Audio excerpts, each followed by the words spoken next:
ముందు పేరు మాత్రమే నన్ను గురించి నేను పరిచయం చేసుకుంటాను. కానీ అన్న వాళ్ళు ఎందుకో తెలియదు కానీ బెనర్జీ గారు కానీ లేకపోతే ఐజక్ అన్న పూర్తి పేరు అనగా పవిత్రన్ అని కూడా దాన్ని యాడ్ చేసి వాళ్ళు పరిచయం చేస్తున్నారు. సరే, మంచిదే, పలకడం ఇబ్బంది కాబట్టి లాస్ట్లో తీసేసుకున్నా పర్లేదు. ఇంకొక నిన్నటి దినానికి ఈ దినానికి చిన్న మార్పు ఏమంటే, నిన్న 2 వర్తమానాలు మీ వైపు చూసి చెప్పలేదు. నేను సాధారణంగా మనుషులను చూడకుండా చెప్పలేను, కానీ బలవంతంగా చెట్ల వైపు రోడ్డు వైపు చూసి చెప్పాను. దానికి కారణం కూడా ఉంది. మీలో ఎలాంటి ఫీలింగ్స్ లేవు, అంటే ఎలాంటి భావ వ్యక్తీకరణ మీ వైపు నుంచి రాలేదు.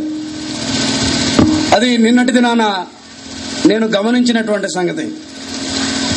అందుకని అన్నం పెట్టేటప్పుడు వాస్తవానికి బాగలేకపోయినా బాగున్నట్లు కొంతమంది చాలా బాగుందమ్మా అంటారు, నోటితో చెప్తారు, కొన్నిసార్లు అలా నటిస్తారు కూడా. మీరు చేరి వచ్చి ఇలా కూడి రావటానికి ఒక ఉద్దేశంతో మనం కూడి వస్తున్నప్పుడు దేవుని వాక్యంపై సరి అయిన వైఖరితో ఆయన సన్నిధికి చేరి రావటం అనేది అవసరం. కాలక్షేపం కోసం మనం రావట్లేదు. మీటింగ్స్ పెట్టారు కదా, ఏదో ఒకటి జరగాలి, ప్రజలు ఉండాలి అన్న ఉద్దేశంతో మీరు రాలేదని నేను అనుకుంటున్నాను. కాబట్టి ప్రియులారా, దేవుడు మాట్లాడుతూ ఉండగా ఆయన వాక్యం పట్ల సరి అయిన వైఖరి మనం కలిగి ఉండటం అన్నది అవసరం. వింటున్నారా? ఇది కూడా మరొక ధ్యానంలో, పరధ్యానం అంటారు కదా, ఇక్కడ కాకుండా మరొక ధ్యానంలో మీరు ఉన్నారా? దయచేసి మనసు పెట్టి ఆయన మాటలు వినండి. ఆయన మాట్లాడేవాడు, ఆయన మాటలు మన జీవితాలకు క్షేమాన్ని కలిగిస్తాయి.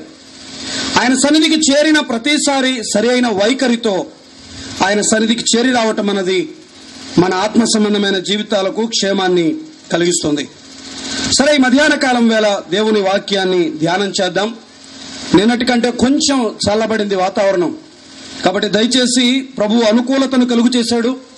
మనము ఆయన వాక్యం పట్ల సరైన వైఖరి కలిగి ఉండటానికి దేవుని వాక్యంపై మనసు ఉంచుదాం. అటు ఇటు ఆలోచించకుండా, చూడకుండా దయచేసి మనసు పెట్టి వినాల్సిందిగా ప్రభు నామమున ప్రేమతో మిమ్మల్ని బ్రతిమలాడుతున్నాం. దేవుని వాక్యాన్ని చదువుకుందాం. ధ్యానం కొరకై దేవుని గ్రంథంలో నుండి హగ్గయి గ్రంథం 1వ అధ్యాయం 12వ వచనాన్ని చదువుదాం. హగ్గయి గ్రంథం 1వ అధ్యాయం 12వ వచనం చదువుదాం. షయల్తీయేలు కుమారుడైన జెరుబ్బాబెలును యెహోజాదాకు కుమారుడును ప్రధాన యాజకుడునగు యెహోషువయు శేషించిన జనులందరూ తమ దేవుడైన యెహోవా మాటలు ఆలకించి తమ దేవుడైన యెహోవా ప్రవక్త అయిన హగ్గయిని పంపించి తెలియచేసిన వార్త విని యెహోవా యందు భయభక్తులు పూనిరి. ప్రార్థన చేద్దాం. దయగల ప్రభువా, మిమ్మల్ని స్తుతిస్తూ ఉన్నాం. మరలా మీ పాదముల దగ్గరికి వస్తూ ఉన్నాం. జీవప్రాప్తిని దయచేశారు, మీకు స్తోత్రం. ఈ దినం మీ చిత్తంలో, మీ సంకల్పం, మీ ఆలోచన, మీ ఉద్దేశాలు ఈ దినం పట్ల మా జీవితాల్లో నెరవేర్చబడటానికి సహాయం చేయమని ప్రార్థిస్తున్నాం. ఈ దాసుని జ్ఞాపకం చేసుకోండి నాన్న. మీ నడిపింపు స్పష్టముగా దయచేయండి. ఆత్మ కార్యం ఉదయకాలం వేళ మా మధ్యలో జరిగించమని మీ సన్నిధిలో ప్రార్థిస్తున్నాం. మా మనసు, మా గమనం మీపై ఉంచటానికి సహాయం చేయండి. కొందరిలోనైనా మీ వాక్యం క్రియ చేయటానికి ప్రభువా నాన్న భక్తికి అనుకూలమైన వాతావరణాన్ని మీరే దయచేయమని, మీ వాక్యంపై మనసు ఉంచటానికి, మీ వాక్యాన్ని వినటానికి, అంగీకరించటానికి అభ్యంతరకరంగా ఉన్న ప్రతి అభ్యంతరాన్ని తొలగించమని, తీసివేయమని మీ స్వాధీనంలోనికి మమ్మల్ని అందరినీ అప్పగిస్తూ, ఈ వాతావరణాన్ని, ఆవరణాన్ని అప్పగిస్తూ క్రీస్తు యేసు శ్రేష్టమైన నామమున స్తుతించి ప్రార్థిస్తున్నాము తండ్రి, ఆమేన్. ప్రభునందు ప్రియమైన సోదర సోదరులారా, నిన్నటి దినాన హగ్గయి గ్రంథం 1వ అధ్యాయంలో కొన్ని సంగతులు నిన్నటి దినాన మనం ఆలోచన చేశాం. వాటన్నిటినీ తిరిగి నేను జ్ఞాపకం చేయట్లేదు, కానీ దేవుని పని, దాని ప్రశస్తతను గురించి, దాని ప్రాముఖ్యతను గురించి, జీవితంలో మనకు ఉండాల్సిన ప్రాధాన్యతలు ఏవో, ఒకవేళ ఏవి ప్రధానమైనవో ఏవి ప్రధానముకరమి కావో మనకు అర్థం కాకపోతే జీవితం అస్తవ్యస్తంగా మారుతుంది అని, క్రైస్తవ జీవితంలో మనకు ఏవి ప్రాముఖ్యమైనవో ప్రధానమైనవో నిన్నటి ఉదయకాలం వేళ మనం జ్ఞాపకం చేసుకున్నాం. జీవిత ప్రాధాన్యతలు మారినప్పుడు ఆత్మ సంబంధంగా క్షీణించడం కూడా ప్రారంభిస్తాం. జీవితంలో విలువ ఇవ్వాల్సిన వాటికి మనం విలువ ఇవ్వకపోతే మన ఆత్మ సంబంధమైన జీవితం కూడా మెల్లిమెల్లిగా క్షీణతకు చేరుకుంటుంది. చాలాసార్లు దిగజారుతున్నాం. కారణం ఏమి అంటే జీవితంలో మనం దేనికి ప్రాధాన్యత ఇవ్వాలో దానికి ఇవ్వకపోవటం. ఇశ్రాయేలీయులు ఘనముగా దేవుని పనిని ప్రారంభించి 14 ఏండ్లు దేవుని మందిరపు పునాది వేసిన తరువాత 14 ఏండ్లు దానిని విడిచిపెట్టడానికి గల కారణం, వారు దేవుని స్థానములో సౌఖ్యానికి, స్వయానికి, సంపదకు స్థానం ఇచ్చారు గనుక వారు దిగజారిపోయారని, దాని ఫలితమే వారి భౌతిక సంబంధమైనటువంటి వనరులపై దేవుని హస్తాన్ని వారు అనుభవించారని నిన్నటి దినాన జ్ఞాపకం చేసుకున్నాం. పిల్లలు, ఒక మాట గమనించండి. నేను ఆ సంగతి నేను ప్రస్తావించలేదు, కానీ నమ్మని వారి సంగతి కాదు, నమ్మిన వారి గురించి మాట్లాడుతూ ఉన్నాను. మనసులో ఉంచుకుందాం. మన ఆత్మ సంబంధమైన జీవితం యొక్క ప్రభావం, దాని ఇంపాక్ట్ మన భౌతిక సంబంధమైన జీవితంపై తప్పకుండా కనబడుతుంది. దేవునితో దూరమయ్యే కొలది కరువు కూడా వారి జీవితాల్లో ప్రారంభమైంది. వారు ఎంత గుడ్డితనంలోకి వెళ్ళిపోయారు అంటే, దేవుడు ఏమీ లేకుండా చేశాడు, క్షామాన్ని పుట్టించాడు, వర్షము లేదు, తృప్తి లేదు, పంట ఇంటికి రావట్లేదు. ఆ సంగతి ఏమీ గమనించలేదు. మళ్ళీ చెప్తున్నాను, మన ఆత్మ సంబంధమైన జీవితం మన భౌతిక సంబంధమైన జీవితంపై తప్పకుండా ప్రభావాన్ని చూపిస్తుంది. ఇశ్రాయేలీయుల యొక్క ఆత్మ సంబంధం, వారు భౌతికంగా ఎందుకు క్షీణించారంటే ఆత్మ సంబంధంగా వారు క్షీణించారు కాబట్టి భౌతికమైన విషయాలలో, వనరుల విషయాలలో, సంపద విషయంలో, పంట విషయంలో, తృప్తి విషయంలో వారు క్షీణించినట్టు లేఖనాల్లో మనం చూస్తున్నాం. జాగ్రత్త. దేవుడిని వదిలిపెట్టి సుఖంగా ఉంటాను అని అనుకుంటే మాత్రం నీ అంత మూర్ఖుడు ఇంకెవరో ఉండరు. దేవునిలో ఉన్నంత సౌఖ్యం, దేవునిలో ఉన్నంత ఆనందం, దేవునితో మంచి సంబంధాలు కలిగి ఉన్నప్పుడు కలిగే సంతోషం, తృప్తి ఏమి కలిగి ఉన్నా కూడా లభించదు. ఆ సత్యాన్ని గమనిస్తే ప్రభువుని ఎప్పటికీ వదిలిపెట్టాం. ఇశ్రాయేలీయులు విడిచిపెట్టారు, నష్టాన్ని అనుభవించారు. ఆయన వారితో మాట్లాడుతూ వచ్చాడు.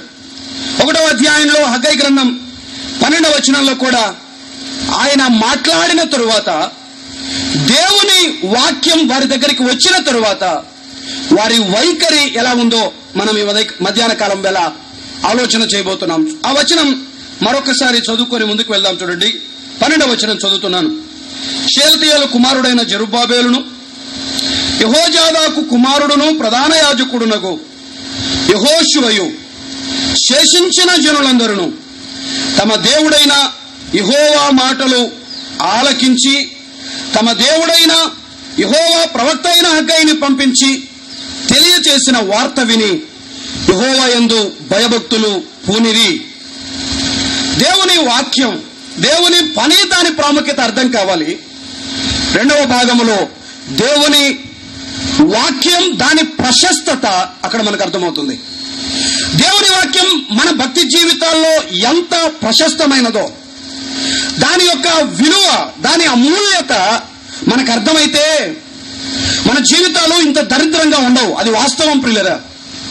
వాక్యం పట్ల మన వైఖరి సరిగా ఉండదు. చాలాసార్లు దేవుడు మాట్లాడుతూ ఉన్నాడు అంటే దేవుడు మన పట్ల శ్రద్ధ చూపుతున్నాడు అనడానికి నిదర్శనం అది.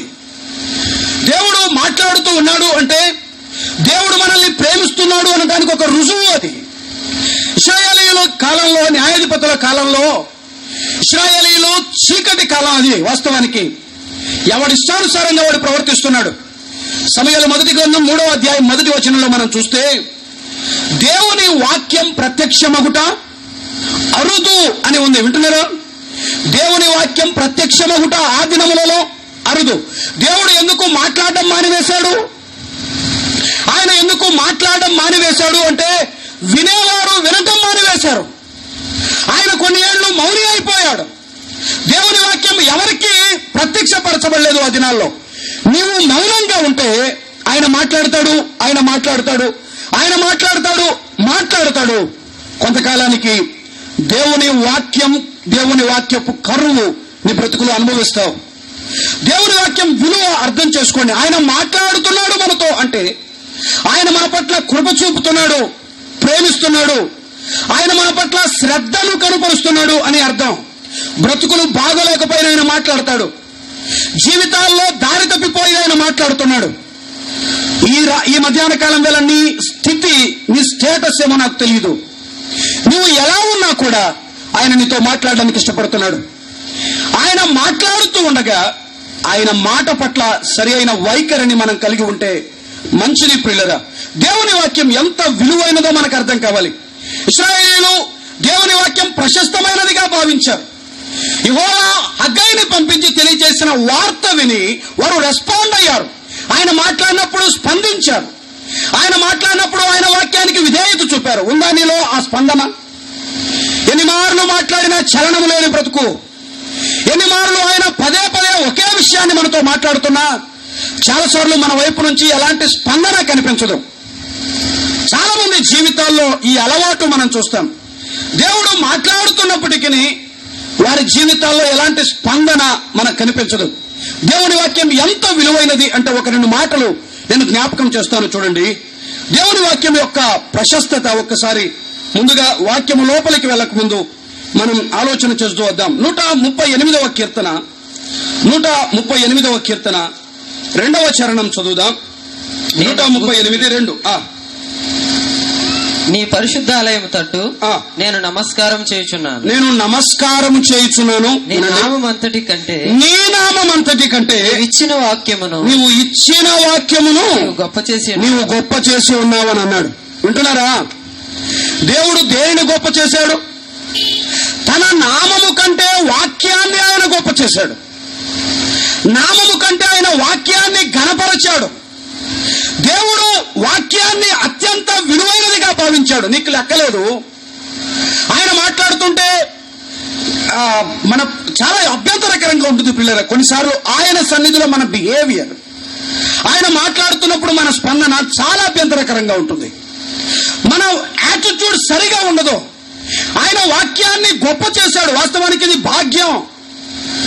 వాక్యం లేక కరువుతో అల్లాడిపోతున్నటువంటి సంఘాలు, గ్రామాలు ఉన్నాయి ఆంధ్రప్రదేశ్లోనే. వాక్యపు సమృద్ధి నేటి దినాల్లో మనకుంటే లెక్కలేదు. మనకు చాలా అజాగ్రత్తగా, నిర్భయంగా, లెక్కలేనట్లుగా ప్రవర్తిస్తాం మందిరంలో కానీ ఇలాంటి సభల్లో కానీ. పోనీ ఇప్పుడైనా ఇన్ని మాటలు మాట్లాడుతున్న ఎవరైనా కొంచెం మనసు పెడుతున్నారా వాక్యం పైన?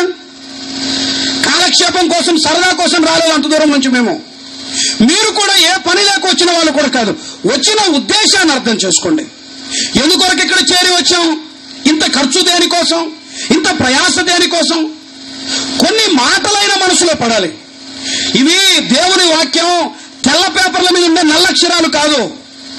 దీనిలో ప్రభావం ఉంది, దీనిలో శక్తి ఉంది. అర్థమైతే ప్రేమిస్తాం, హత్తుకుంటాం. అర్థం కాకపోతే ఏం చేస్తాం చెప్పండి? పిచ్చోడికి ₹1,00,000 చెక్కు రాసిస్తే ఏం చేస్తాం? పిచ్చోడికి ₹1,00,000 చెక్కు రాసి తెచ్చుకోరంటే వాడు ఏం చేస్తాడు?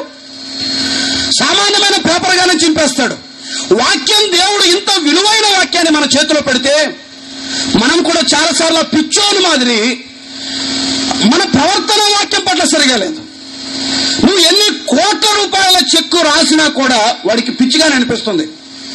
ఒకసారి ఇలాగే ఒక వ్యక్తి ఒక భిక్షగాన్ని చూసి వాని జీవితాన్ని మార్చాలని వెళ్తూ అరే నా సంతకం పెట్టాను, నీకు ఎంత డబ్బు కావాలో అంత డబ్బు బ్యాంక్ వాళ్ళ దగ్గరికి తీసుకో అన్నాడట.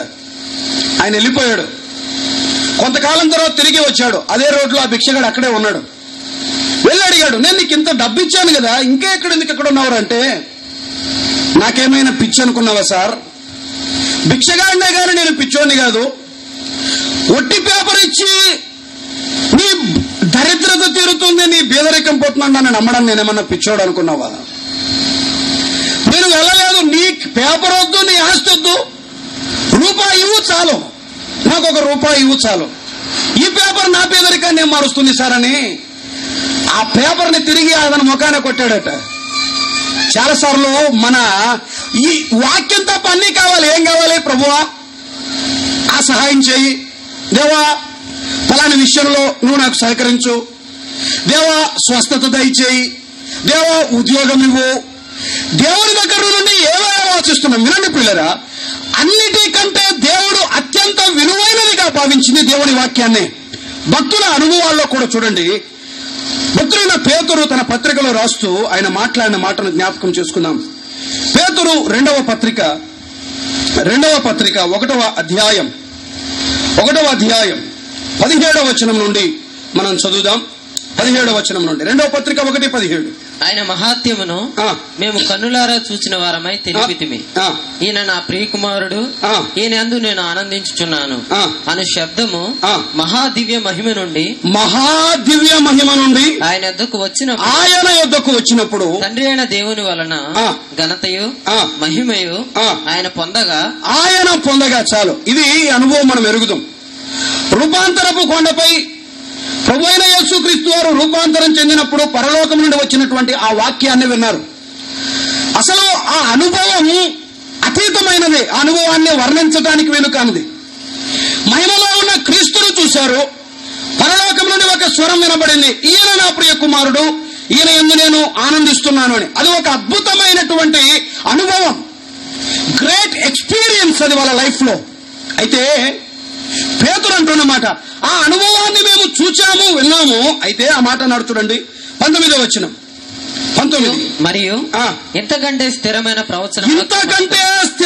ప్రవచన వాక్యము మనకున్నది అని అన్నాడు. అంటే మహిమ కంటే అనుభవాల కంటే, లేకపోతే ప్రత్యక్షతల కంటే, దర్శనాల కంటే ఏది విలువైనది? ఆయన వాక్యమే.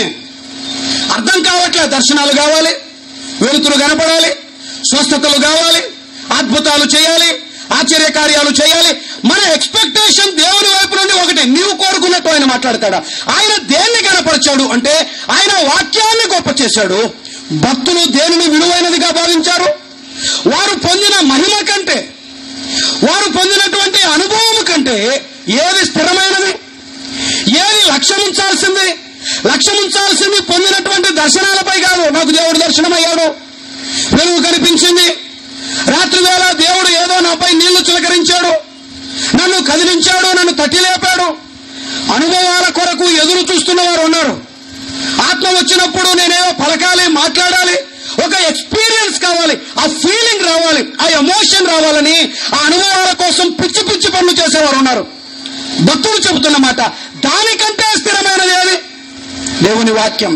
అర్థమైతే బాగుపడతారు, అర్థం కాకపోతే దీని విలువ ఎన్నటికీ బ్రతుకులు దరిద్రంగానే ఉంటాయి. పిల్లరా, వాక్యాన్ని గొప్ప చేశాడు. భక్తులు వారి అనుభవాల కంటే, వారి మహిమ కంటే వాక్యమే ఘనమైనది అని చెప్పారు. నీవు ఎలా భావిస్తున్నావు? లెక్కలేదు కదా దేవుని వాక్యం అంటే. ఆయన మాట్లాడుతున్నప్పుడు, ఆయన సన్నిధికి చేరి వచ్చినప్పుడు ఎంత నిర్లక్ష్యం పిల్లరా ఆయన వాక్యం దగ్గర, ఎంత నిర్లక్ష్యం. బలుల కంటే విలువైనది వాక్యం అన్నాడు సమూయేలుతో. దేవుడు అన్నాడు సమూయేలు సౌలుతో మాట్లాడినప్పుడు, బలులన్నిటికంటే, కొట్టేల కొవ్వు అర్పించుట కంటే ఆజ్ఞ గైకొనుట శ్రేష్టం అన్నాడు. ఆయన దేవుని వాక్యాన్ని, ఆయన ఆజ్ఞను, ఆయన ప్రవచనాన్ని హెచ్చించాడు, ఘనపరిచాడు. నీవు తృణీకరిస్తున్నావు, లెక్క లేకుండా దేవుని వాక్యం పట్ల నీవు ఉన్నావు. ఆయన హెచ్చించగా, భక్తులు ఘనపరచగా నీ వైఖరి ఏమైంది? నానా ఘనపరుస్తున్నామా వాక్యాన్ని?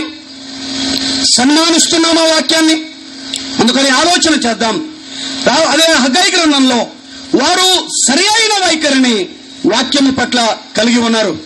చూద్దాం 2 సంగతులు ఆ భాగంలో నుండి మనం ఆలోచన చేద్దాం. మొదటిది హగ్గయి గ్రంథం 1వ అధ్యాయం. పిల్లలు జాగ్రత్తగా ఉందాం. ఆయన మాట్లాడిన ప్రతిసారి మన వైఖరి దేవుని వాక్యం దగ్గర చాలా జాగ్రత్తగా ఉంది.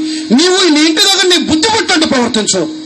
వాక్యం దగ్గరికి చేరి వచ్చినప్పుడు మాత్రం దయచేసి కొంచెం భయాన్ని, కొంచెం వణకును, ఆయన సన్నిధిలో ఉన్నామని, ఆయన వాక్యము దగ్గరికి చేరి వచ్చామని సరి అయిన వైఖరిని మనం కలిగి ఉండడానికి సిద్ధపడదాం. 1వ అధ్యాయం హగ్గయి గ్రంథం 1వ అధ్యాయం 12వ వచనం మధ్య భాగం నుంచి నేను చదువుతున్నాను. తమ దేవుడైన యెహోవా మాటలు ఆలకించి, తమ దేవుడైన యెహోవా ప్రవక్త అయిన హగ్గయిని పంపించి తెలియచేసిన వార్త విని యెహోవా యందు భయభక్తులు పూనిరి. దేవుని వాక్యము, భక్తుల వైఖరి అక్కడ కనబడుతుంది. నెంబర్ 1, దేవుని వాక్యము, ఆ భక్తుల వైఖరి కనబడుతుంది. వారిలో వాక్యం ఎందుకు కార్యం చేసింది అంటే, వారిని దేవుని వాక్యం ఎందుకు డ్రైవ్ చేసింది అంటే కారణం అక్కడ కనబడుతుంది. ఎలాంటి వైఖరిని కలిగి ఉండాలో ఆ భక్తుల అనుభవాల్లో మనం నేర్చుకుంటాం. చూడండి, వారు ఎట్టి వైఖరిని కలిగి ఉన్నారు. మళ్ళీ చదువుతున్నాను. వారు ఎందుకు ఆలకించారు? తమ దేవుడైన యెహోవా మాటలు ఆలకించి, తమ దేవుడైన ప్రవక్త అయిన హగ్గయిని పంపించి తెలియజేసిన వార్త విని అని అన్నారు. వాక్యము దగ్గరికి వచ్చినప్పుడు వింటున్నారా? వారు ఎలా భావించారు? అవి ఎవరి మాటలని భావించారు? తమ దేవుడైన యెహోవా మాటలు అని భావించారు. హగ్గయి మాట్లాడుతుండగా హగ్గయిని ఎలా భావించారు? తమ దేవుడైన యెహోవా పంపించినటువంటి ప్రవక్త అని భావించారు. మాటలు దేవునివే అని భావించారు. మాత్రమే కాదు పిల్లరా, ఆ పంపబడిన వాడు కూడా దేవుని చేత పంపబడిన వాడు అని చెప్పే వ్యక్తిని చూడకండి. ఎవరు చెబుతున్నారు అనేది కాదు, ఆ మాటలు ఎవరివి అనేది ప్రాముఖ్యం.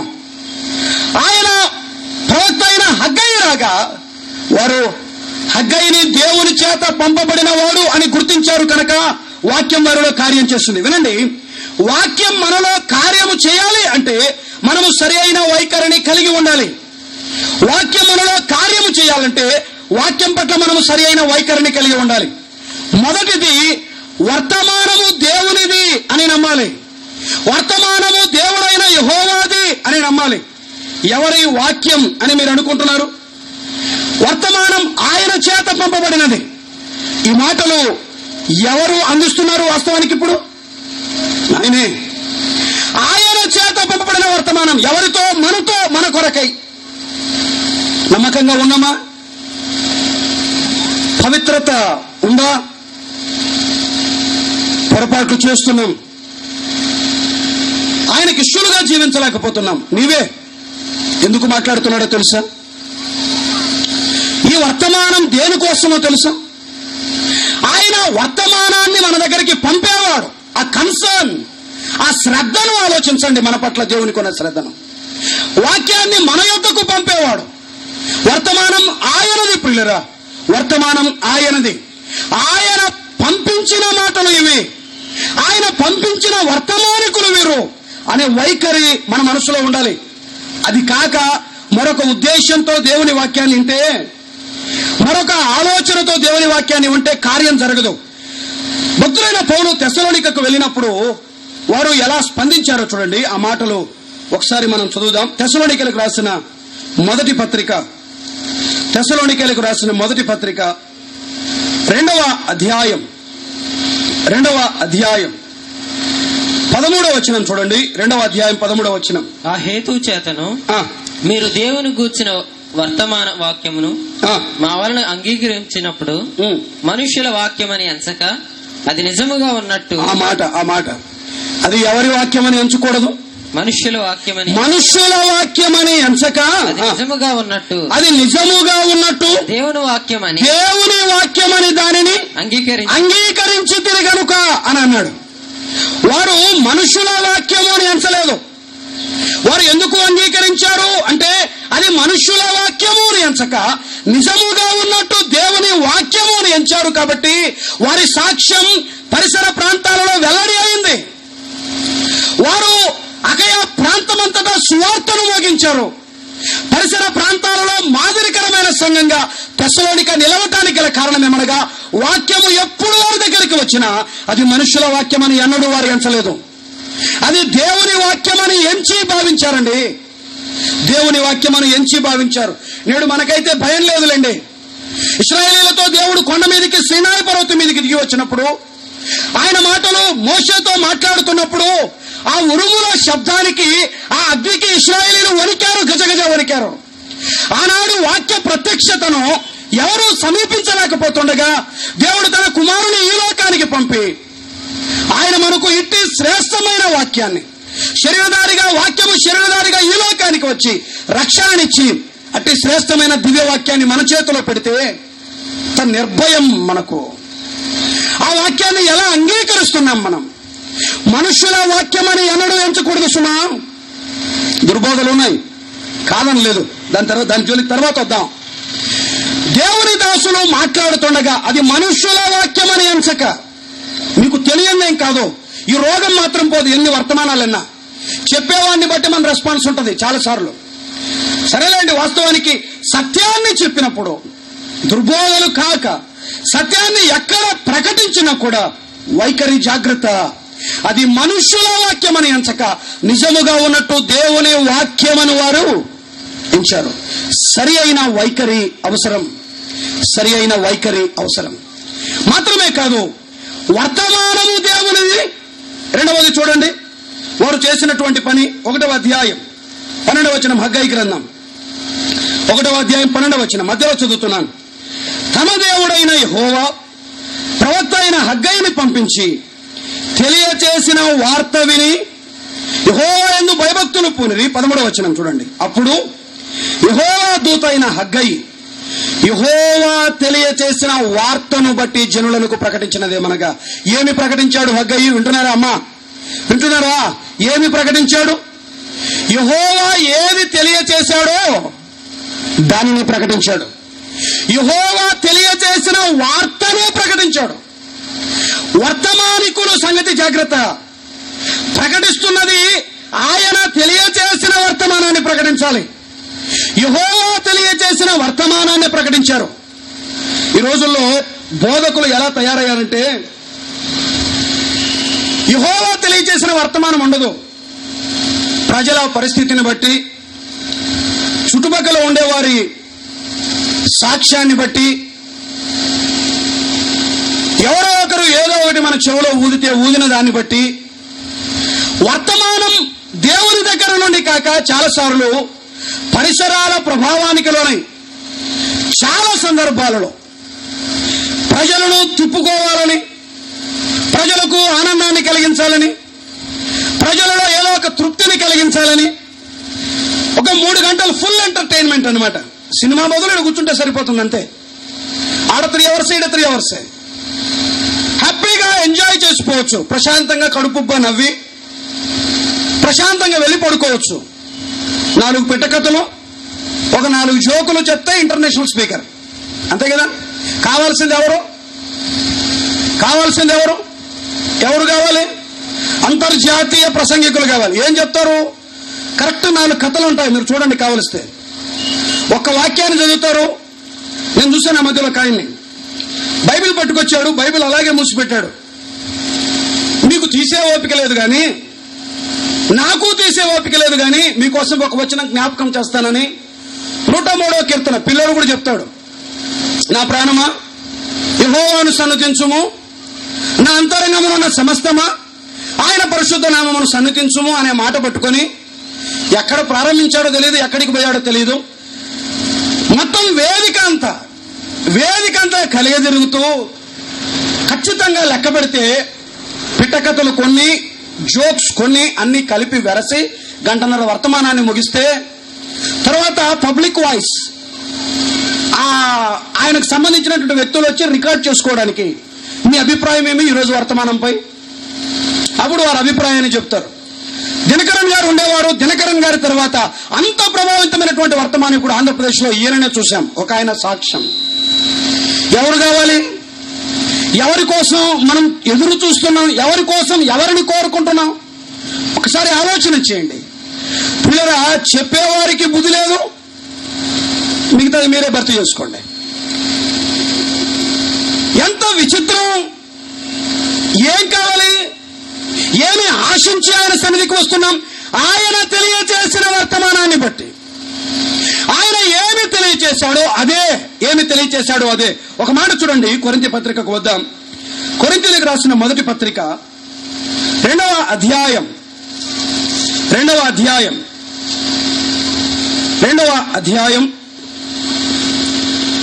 మొదటి 2 వచనాలు చదువుకుందాం. కొరింథీయులకు రాసిన మొదటి పత్రిక 2వ అధ్యాయం మొదటి 2 వచనాలు. సహోదరులారా, నేను మీ యొద్దకు వచ్చినప్పుడు వాక్చాతుర్యంతో గాని నానాతిశయంతో గాని దేవుని మర్మమును మీకు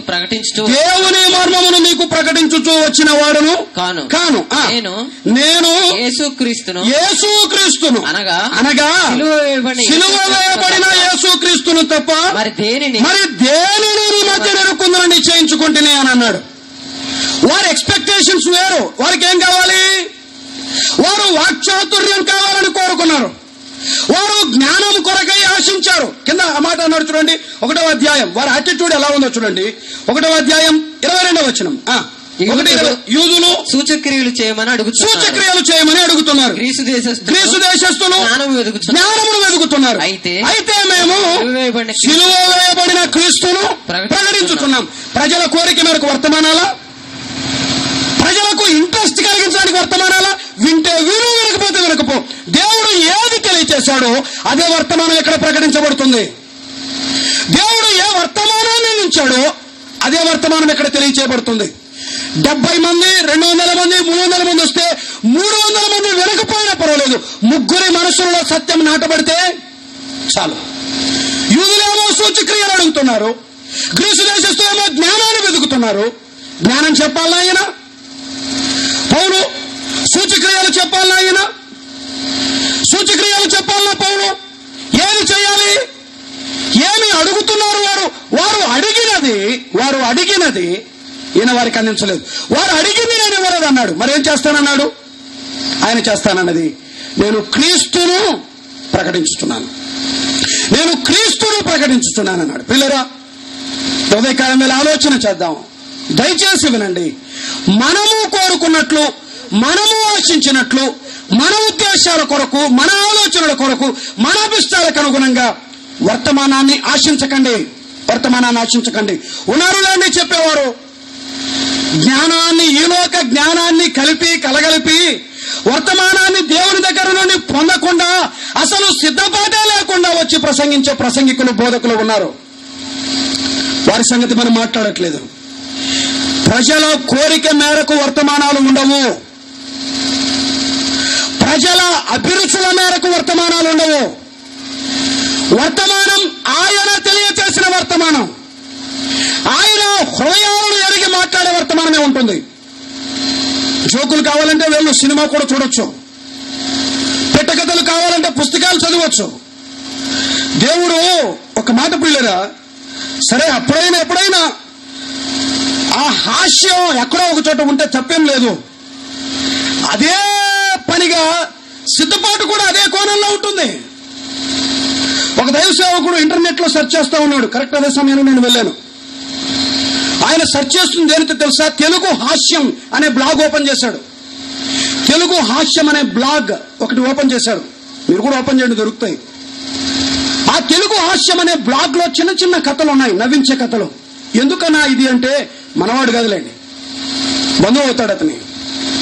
ఎందుకన్నా ఇది అంటే ఆయన చెప్పినటువంటి సమాధానం, వర్తమానాల్లో వాడడానికి బ్రదర్ అని. వాక్యం తక్కువని, వాక్యం అసమర్థమైనదని, వాక్యములో శక్తి లేదని, వాక్యములో ప్రభావం లేదని, సరుకు దేవుడు ఇచ్చిన దానిలో నుంచి కాక ఎక్కడెక్కడో పోగు చేసుకుని వచ్చి ఇక్కడ వాడటం ఎంతవరకు న్యాయం ప్రియరా? అదే మాట పౌలు రాశాడు కొరింథీ 2వ పత్రిక 2వ అధ్యాయం చివరి వచనములో, మేము దేవుని వాక్యమును కలిపి చెరిపెడు అనేకుల వలె ఉండక అని అన్నాడు. వర్తమానం ఆయన తెలియచేసినది కావాలి మాత్రమే కాదు. అదే 2వ అధ్యాయం చూడండి, కొరింథీ 2వ పత్రిక 2వ అధ్యాయం 3వ వచనం చూడండి. 2వ అధ్యాయం 4-5 వచనాలు. మీకు దుఃఖము కలుగవలనని కాదు గాని, ఎడల నాకు కలిగి ఉన్న అత్యధికమైన ప్రేమను మీరు తెలుసుకోవాలని.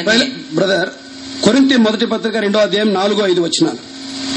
మీ విశ్వాసము మనుషుల జ్ఞానమును ఆధారము చేసుకొనక దేవుని శక్తిని ఆధారము చేసుకుని ఉండవలనని నేను మాట్లాడినను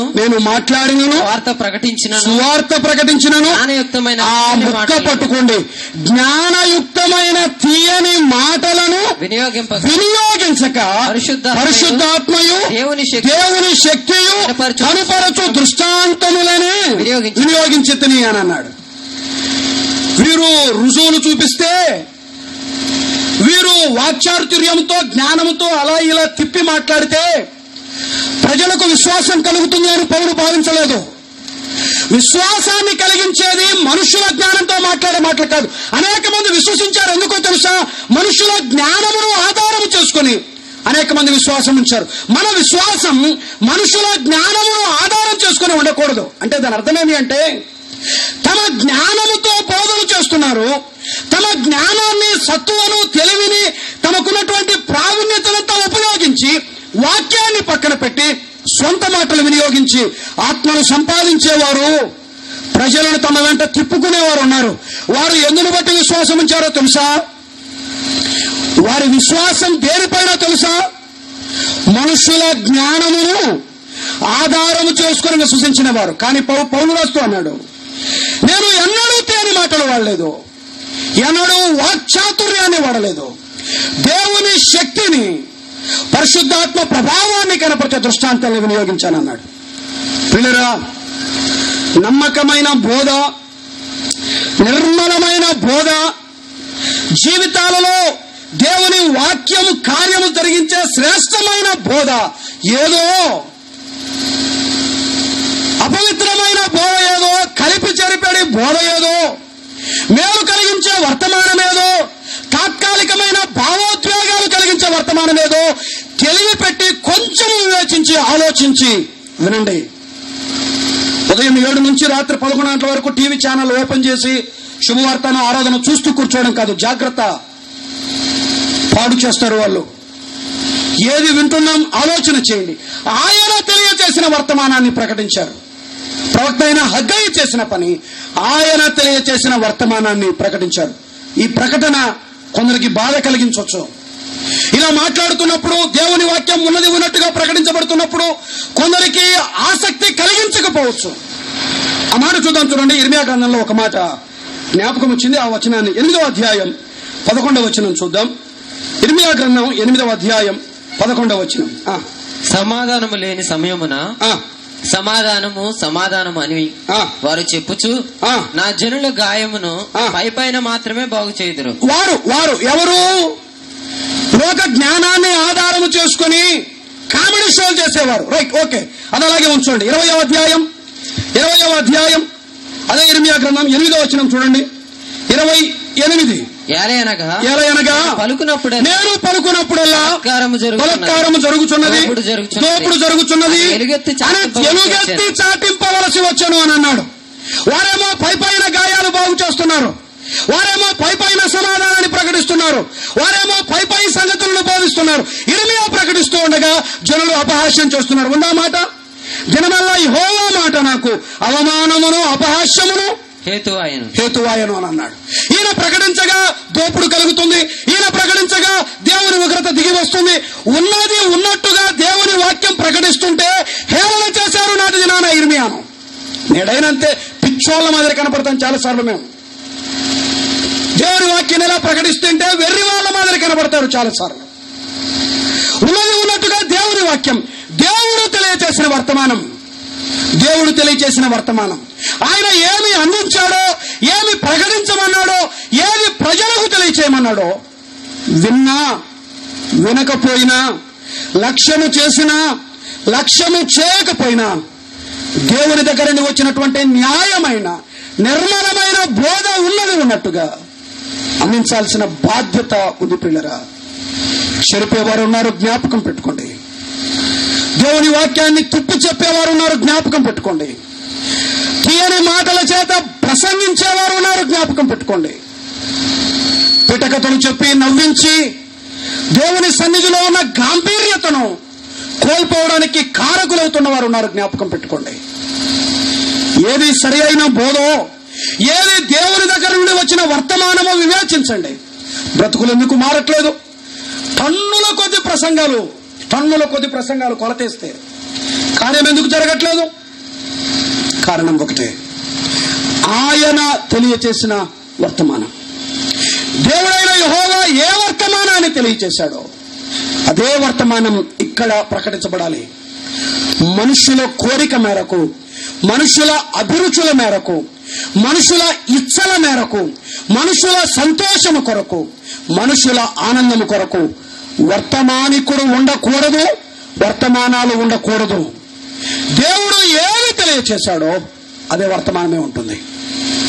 దేవుడు ఏది ప్రకటించమన్నాడో అదే వర్తమానమే ఉంటుంది. ఇశ్రాయేలీయులు దేవుని వాక్యం వారి జీవితాల్లో కార్యము జరిగించడానికి గల కారణం, వర్తమానము నిర్మలమైనది, వర్తమానికుడు కూడా నిర్మలమైన వాక్యాన్ని అందించినవాడు. చూద్దాం, అట్టి వైఖరి అనగా వర్తమానికుడు ఎవరో సరైన వర్తమానికుడిని వారు లక్ష్యం ఉంచారు, వారు గ్రహించారు. సరైన వర్తమానంపై వారు లక్ష్యం ఉంచారు, వారు గ్రహించారు. ఫలితం, ఆ వైఖరి సరిగా ఉన్నప్పుడు, దేవుని వాక్యం పట్ల మన వైఖరి సరిగా ఉన్నప్పుడు, దేవుని వాక్యం దగ్గర మన వైఖరి సరిగా ఉన్నప్పుడు, చూడండి రెండవ భాగానికి వద్దాం. దేవుని వాక్యం పట్ల మన వైఖరి సరిగా ఉంటే దేవుని వాక్యం దాని శక్తి మనకు అర్థమవుతుంది. 1వ అధ్యాయం హగ్గయి గ్రంథం 1వ అధ్యాయం 12వ వచనం చివరి లైన్ చదవండి. 12వ తమ దేవుడైన యెహోవా ప్రవక్త అయిన హగ్గయిని పంపించి తెలియజేసిన వార్త విని యెహోవా యందు భయభక్తులు పూనిరి. ఏం కలిగింది? వాక్యం ఏమి కలిగించింది? భయభక్తులు కలిగించింది అని అన్నాడు. రెండవది చూడండి 14వ వచనం. యెహోవా యోధా దేశపు అధికారియగు షయల్తీయేలు కుమారుడైన జెరుబ్బాబేలు యొక్క మనస్సును, ప్రధాన యాజకుడకు యెహోజాదాకు కుమారుడైన యెహోషువ మనస్సును, శేషించిన జనులందరి మనస్సును ప్రేరేపింపగా ఏం చేసింది? వాక్యం మనస్సును ప్రేరేపిస్తుంది. వాక్యం. మూడవది 15వ వచనం చివరి లైన్ చదవండి. 2వ సంవత్సరము 6వ నెల 24వ దినమున సైన్యములకు అధిపతి యగు తమ దేవుని మందిరపు పని చేయ మొదలు పెట్టిరి అని అన్నాడు. అనగా దేవుని వాక్యం కార్యము చేయటానికి కావలసిన శక్తిని ఇస్తుంది. ఇశ్రాయేలీయుల జీవితంలో దేవుని వాక్యం పట్ల సరైన వైఖరి కలిగి ఉన్న కారణాన వారి జీవితాల్లో కనిపించినటువంటి మార్పులు 3 వరుసగా జ్ఞాపకం చేసుకుందాం. మొదటిది, దేవుని వాక్యానికి ఉండే శక్తి ఎలాంటిదంటే, దేవుని వాక్యానికి ఉండే అధికారం ఎలాంటిది అంటే, it is most powerful weapon in the world అని అన్నాడు ఒక ఆయన. ప్రపంచంలో అత్యంత బలవంతమైన, అత్యంత శక్తివంతమైనటువంటి దేవుని ఆయుధం వాక్యం. ఆ వాక్యం కొన్ని కార్యాలను కలిగిస్తుంది. మొదటిది 14వ వచనం చూస్తున్నాం చూడండి. శేషించిన జనులందరి మనస్సును ఏం చేసింది? ప్రేరేపిస్తుంది. దేవుని వాక్యానికి ఉన్న శక్తి ఏమి అంటే, ఇది ప్రేరేపణ కలిగిస్తుంది, ఇది ఇన్స్పైర్ చేస్తుంది. నిద్రాణ స్థితిలో ఉన్నటువంటి క్రైస్తవ్యాన్ని పురికొల్పేది, రేపేది, ఉజ్జీవపరిచేదేమో తెలుసా? వాక్యమే.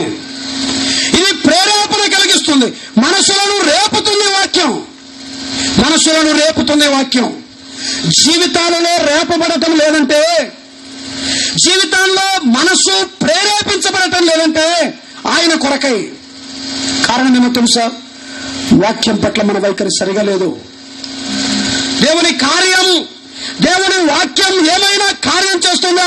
ఉదయం వేకువన లేచి ఆయన పాదాల దగ్గర కూర్చున్నప్పుడు పురోబడుతున్నారా? హృదయంలో ప్రేరేపించబడుతున్నారా? వాక్యం ద్వారా ఆయన కార్యము చేయటానికి, ఆయన ఆరాధించటానికి, ఆయనను పనిచేయటానికి, సువార్తను ప్రకటించటానికి, ప్రేమ చూపటానికి, మరింత విశ్వాసాన్ని కలిగి ఉండటానికి, నమ్మకంగా జీవించటానికి ప్రేరణ అంతరంగంలో కలుగుతుందా? కుట్రలు చేయడానికి కలుగుతుంది ప్రేరేపణ. సంఘాన్ని పాడు చేయటానికి కలుగుతుంది ప్రేరేపణ. ఇతరుల సాక్ష్యము పాడు చేయటం ఎలా? దాని కొరకై ప్రేరేపణ కలుగుతుంది. వాక్యము దగ్గరికి వస్తే న్యాయమైన ప్రేరేపణ, సరి అయిన ప్రేరేపణ కలుగుతుంది. పిల్లరా, ఈ చెడ్డ ప్రేరేపణకు, చెడ్డ ప్రభావాలకు కారణం ఏమో తెలుసా?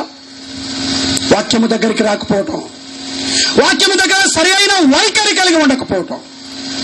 ఆయన వాక్యము దగ్గరికి చేరి వచ్చినప్పుడు సరి అయిన ఫలితాలను ఇస్తుంది వాక్యం ఎప్పుడైనా. కానీ వాక్యం చెడ్డ ఫలితాన్ని ఇవ్వదు, వాక్యం చెడ్డ ప్రేరేపణ ఇవ్వదు, వాక్యం చెడ్డ ప్రభావాన్ని కలిగించదు. వాక్యం ఎప్పుడైనా మంచి ప్రభావాన్ని కలిగిస్తుంది. ఇది సత్యం.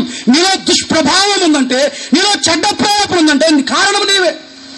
ఆయన పాదముల దగ్గరికి రాక, వాక్యము దగ్గరికి రాక, వాక్యం పట్ల మన ప్రవర్తన సరిగా లేక, అందుకే జీవితాలు అట్లుండేది. నోరు తెరిస్తే ఆలోచన భయంకరం, ఆ ఆలోచన భయంకరం. ఎవరికి నష్టం కలిగిద్దామా?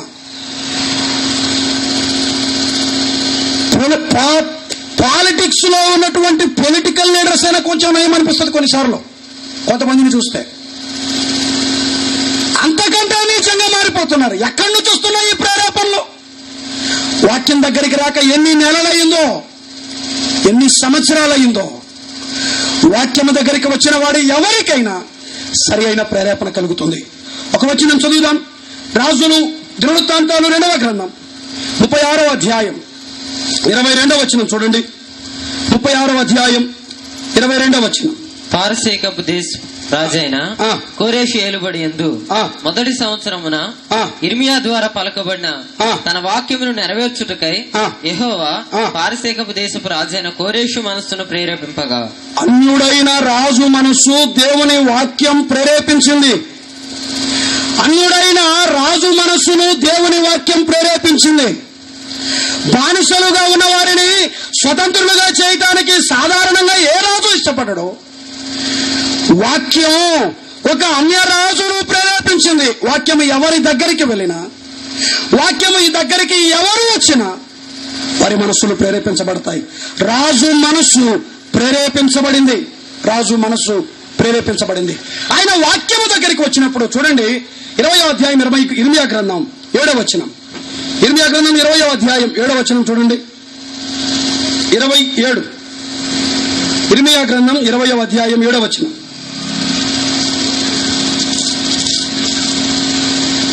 ఇరవై అధ్యాయం ఇర్మియా గ్రంథం 7వ వచనం. యెహోవా నీవు నన్ను ప్రేరేపింపగా నీ ప్రేరేపణకు లోబడితిని అన్నాడు. దానికంటే పైన ఏమనుకున్నాడో తెలుసా? ఆయన ఏమనుకున్నాడో తెలుసా? ఆయన అనుకున్నది ఏమంటే 9వ వచనం. ఆయన పేరు నేను ఎత్తను, ఆయన నామమును బట్టి ప్రకటింపను అని అనుకున్నాడు.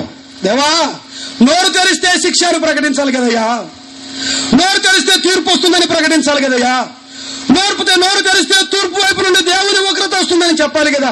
నోరు తెరిచినప్పుడు ఆయన శుభ సమాచారం ఒక్కసారైనా లేదా? నేను చెప్పాను, నేను మాట్లాడను అనుకున్నాడు. కానీ అక్కడ ఒక మాట ఉంది, నీవు ప్రేరేపింపగా ఏమైంది?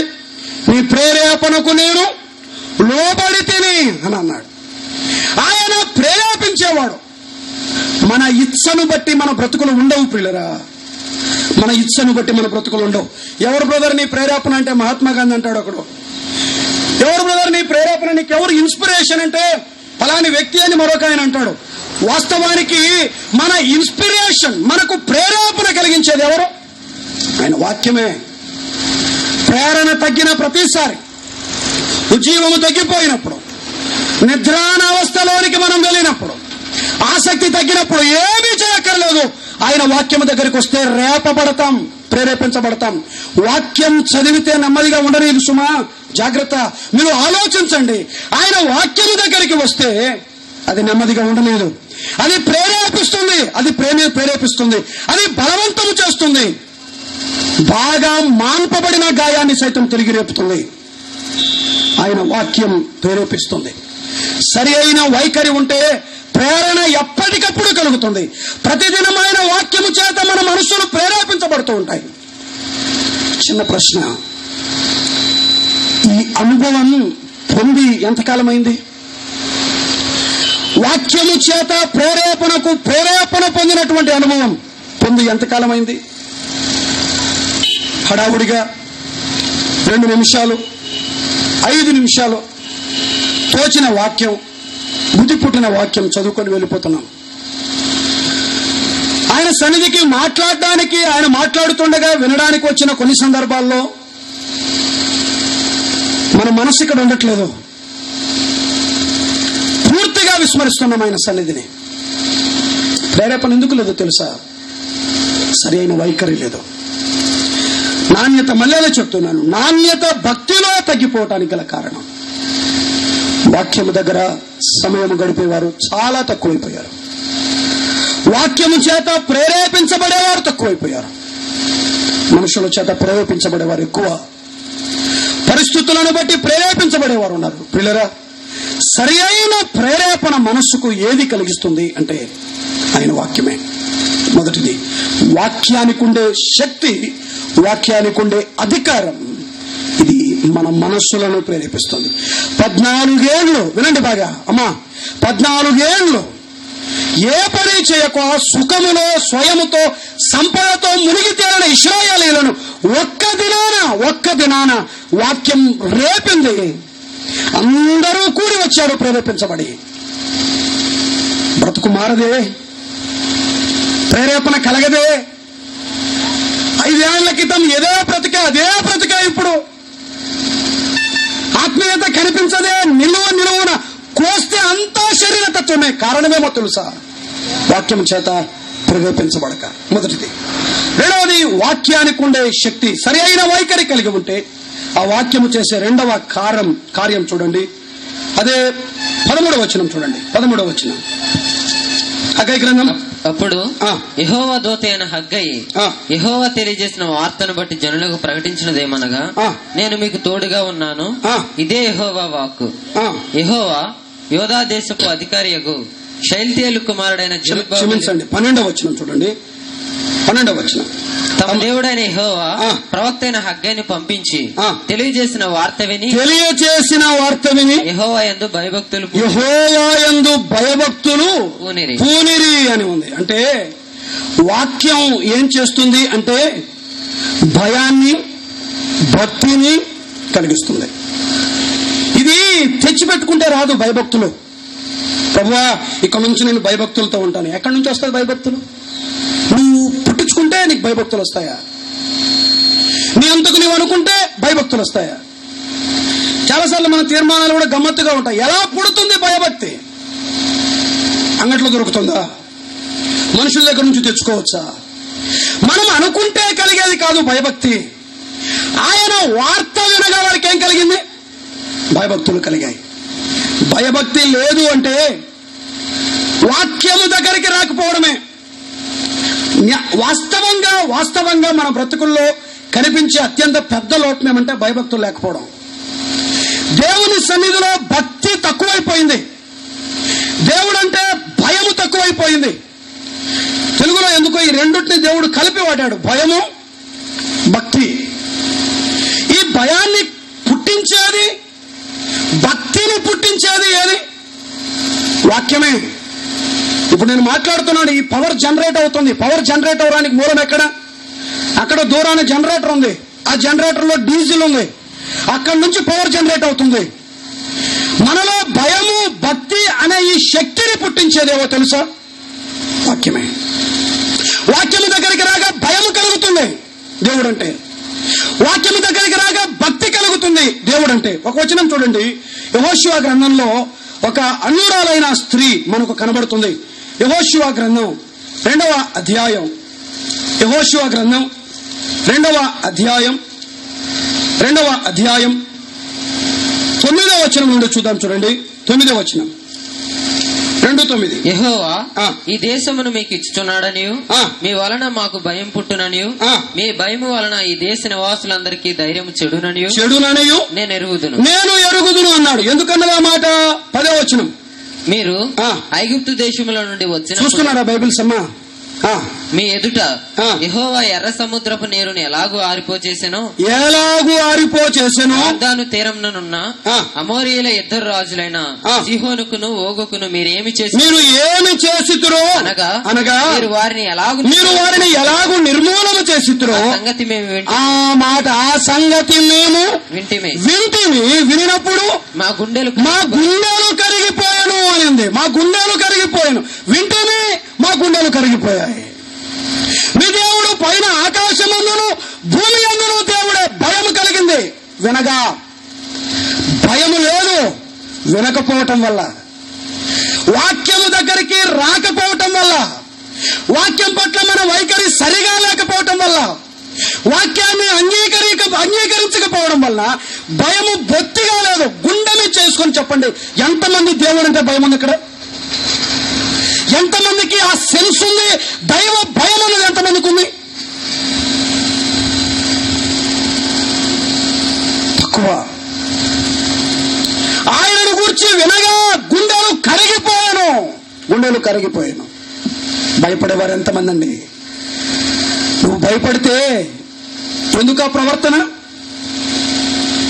నువ్వు దేవుడికి భయపడితే ఎందుకు ఆ రహస్యమైన పాపం? నువ్వు దేవుడికి భయపడితే మందిరంలో ఏమిటా నీ ప్రవర్తన? నువ్వు దేవునికి భయపడితే నీ నోట్లో ఉన్న మాటలేమి? దేవునికి భయపడితే నీ జీవితం ఎలా ఉంది? ఎందుకు అలా ఉంది నీ జీవితం? భయము లేదు.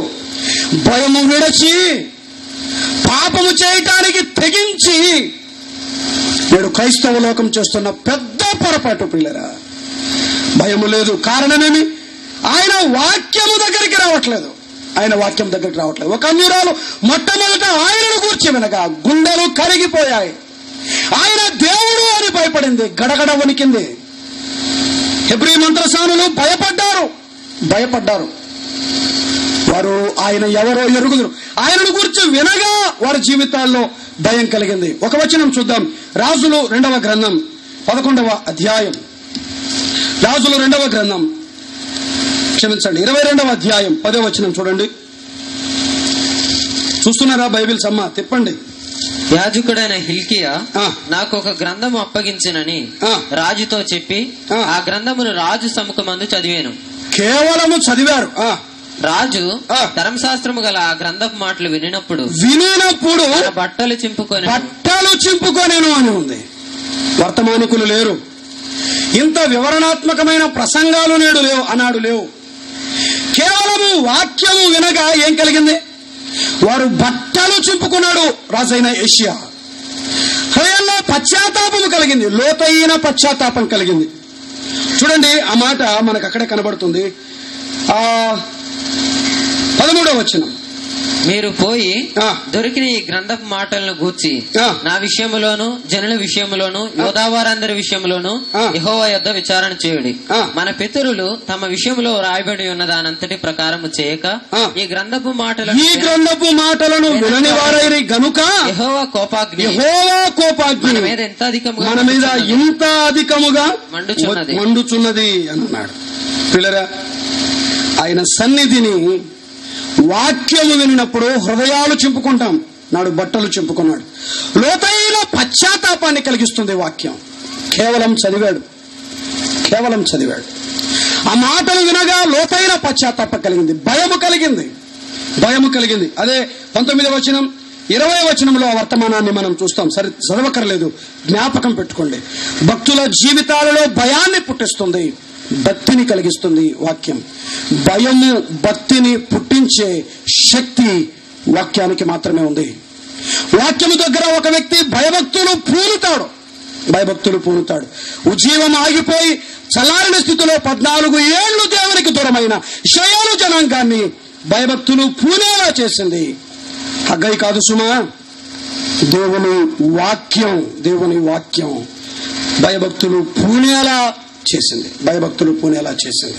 మరొక వచనం నేను జ్ఞాపకం చేసి ముగిస్తాను. ఎజ్రా గ్రంథం చూడండి. నెహెమ్యా గ్రంథం 8వ అధ్యాయం 9వ వచనం. జనులందరూ ధర్మశాస్త్ర గ్రంథపు మాటలు విని ఏడ్వ మొదలు పెట్టగా, కేవలం విని ఆయన వాక్యము దగ్గర వారి వైఖరి సరిగా ఉంది. శ్రద్ధతో విన్నారు. అందరికంటే ఎత్తుగా ఎజ్రా నిలపబడ్డాడు. గ్రంథము తెరవగా ప్రజలందరూ లేచారు. చదవడం ప్రారంభించాడు. పక్కన అనువదించేవారు ప్రారంభించారు. వర్తమానం ముగించబడింది. ఇశ్రాయేలు ప్రజ గట్టిగా ఏడవడం ప్రారంభించింది. వాక్యం కన్నీటిని తెప్పిస్తుంది, భయాన్ని కలిగిస్తుంది, లోతైన పశ్చాత్తాపాన్ని కలిగిస్తుంది, భయము భక్తిని కలిగిస్తుంది. అంతరంగంలో నిజమైన పశ్చాత్తాపం లేదు అంటే, హృదయం పొడవబడట్లేదు అంటే, మన హృదయం దేవుని వాక్యము చేత కాల్చబడట్లేదు అంటే, కార్యం జరగట్లేదు అంటే వాక్యం పట్ల మన వైఖరి సరిగా లేదు. దేవుని వాక్యం మన జీవితాల్లో కార్యము చేసి ఎంతకాలమైంది పిల్లరా? వాక్యం ద్వారా పొడవబడి నడతను సరిదిద్దుకొని ఎంతకాలమైంది? వాక్యం భయభక్తులు పూనేలా చేస్తుంది. ఈ ప్రయాస దేనికోసం? ప్రజలలో భయభక్తులు కలగాలని వాక్యం ఉన్నది ఉన్నట్టుగా ప్రకటించబడుతుంది. ముగిస్తున్నాను. హగ్గై గ్రంథం 1వ అధ్యాయం చివరి వచనం చదివి ముగించుకుందాం. 1వ అధ్యాయం చివరి వచనం. సైన్యములకు అధిపతియగు తమ దేవుని మందిరపు పనిచేయ మొదలుపెట్టిరి. ఇది శక్తిని కూడా దయచేస్తుంది. పని చేయటానికి తగిన శక్తిని ఈ వాక్యం అనుగ్రహిస్తుంది. ధైర్యాన్ని ఇచ్చేది, బలాన్ని ఇచ్చేది, పని చేయటానికి అండలు కానీ ఆదరణను కానీ దయచేస్తుందేమో తెలుసా? వ్యక్తులు కాదు, ఆయన వాక్యపు శక్తి. మనం అనుకుంటున్నట్టు ప్రభావం లేదని చాలా మంది అనుకుంటున్నారు. ఇది సాధారణమైన పుస్తకం లాంటిదని చాలా మంది అభిప్రాయం. ఒక చిన్న మాట, ఉపమానాన్ని, ఒక చోట చదివినటువంటి యథార్థమైనటువంటి వాస్తవాన్ని చెప్తున్నాను, వినండి. అమెరికా దేశంలో కౌ బాయ్స్ అని ఉంటారు, మెక్సికో ప్రాంతంలో. ఒక వ్యక్తి ఒక హోటల్కి వచ్చి లాడ్జ్ తీసుకున్నాడు. లాడ్జ్ రూమ్ లోకి ఎంటర్ అయ్యాడు. ఎంటర్ అయితే మార్కు సువార్త అనే పుస్తకం, ఒక బుక్లెట్ డోర్ తెరిస్తేనే ఆ డోర్ ముందు కనబడింది. ఎవరో వేసి వెళ్లారు. దాన్ని చూసి ఆయన కాలుతో ఒక్కసారి గట్టిగా తన్నాడు. అది పోయి ఎక్కడో పోయి పడింది.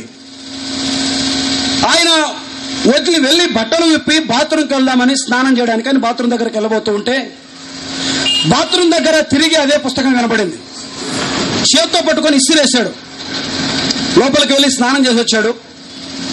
వచ్చి బెడ్ మీద పడుకుందామని బెడ్ మీద పడుకున్నాడు. పడుకుంటే ఆయన వీపుకు ఏదో ఒత్తుకున్నట్టు అనిపించింది. చూస్తే అదే బుక్లెట్, మార్కు సువార్త. తిరిగి కోపంగా ఇసిరి కొట్టాడు.